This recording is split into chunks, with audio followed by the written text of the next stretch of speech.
kind of green anarchy, an effort to revivify social forms that have been atrophied in the West at least since the destruction of Eleusis, probably in most places thousands of years before that.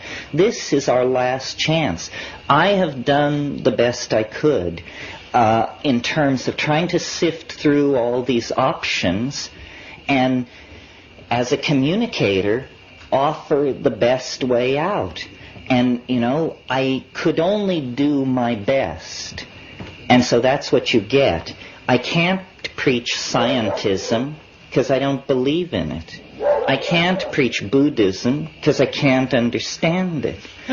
The only thing I can preach is the felt presence of immediate experience, which for me came through the psychedelics, which are not drugs, but plants. It's a perversion of language to try and derail this thing into talk of drugs. There are spirits in the natural world that come to us in this way. And so far as I can tell, this is the only way that they come to us that is rapid enough for it to have an impact upon us as a global population. This weekend will be different because we will be hewing close to the source.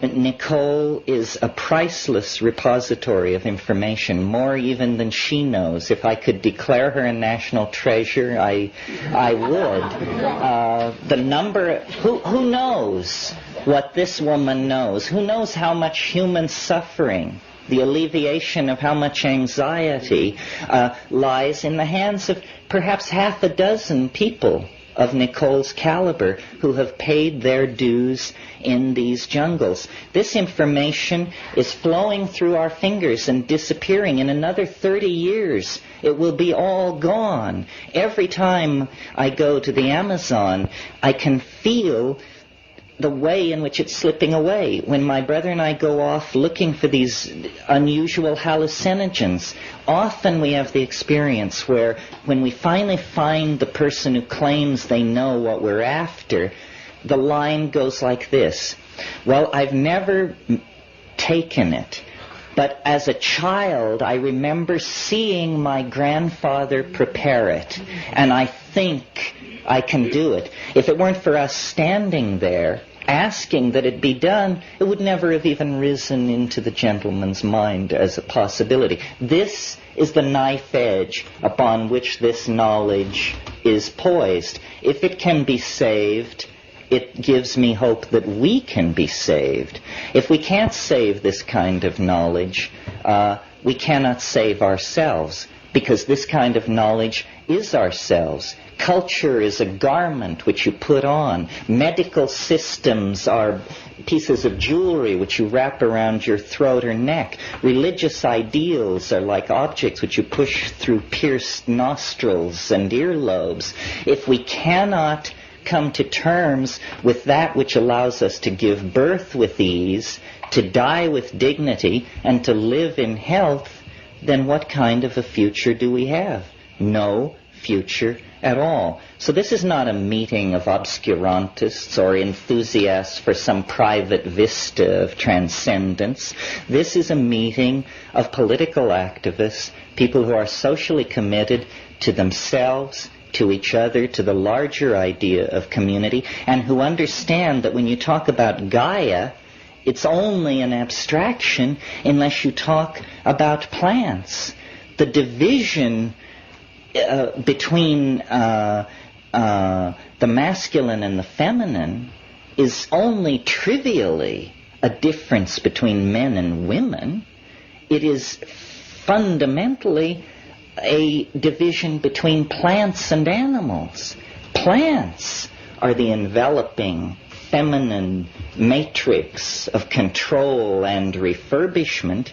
Animals are something invented by plants to move seeds around. An extremely yang solution to a peculiar problem which they faced.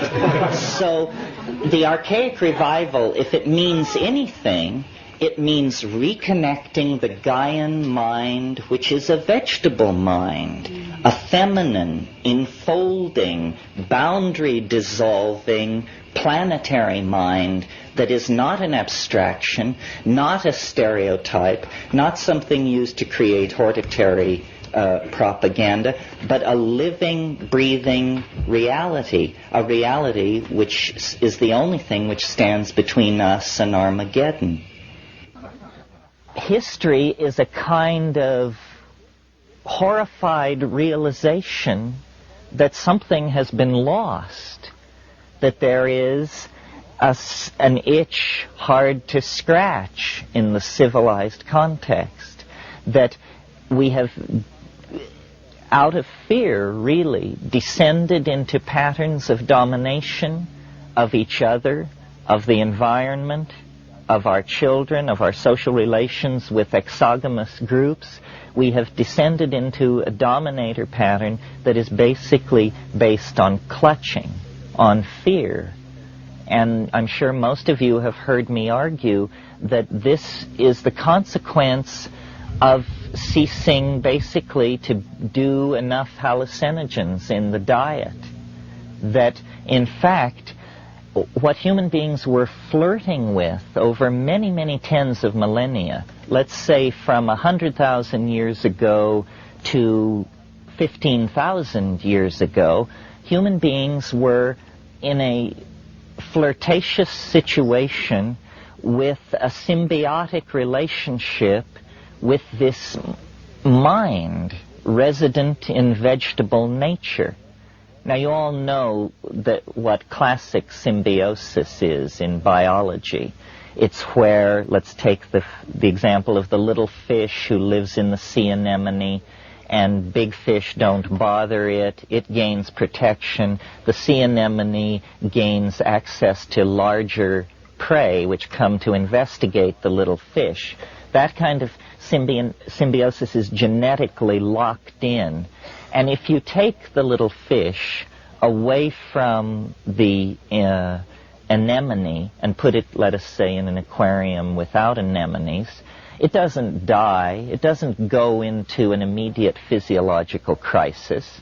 No, what happens is it simply has a low body weight and a short lifespan.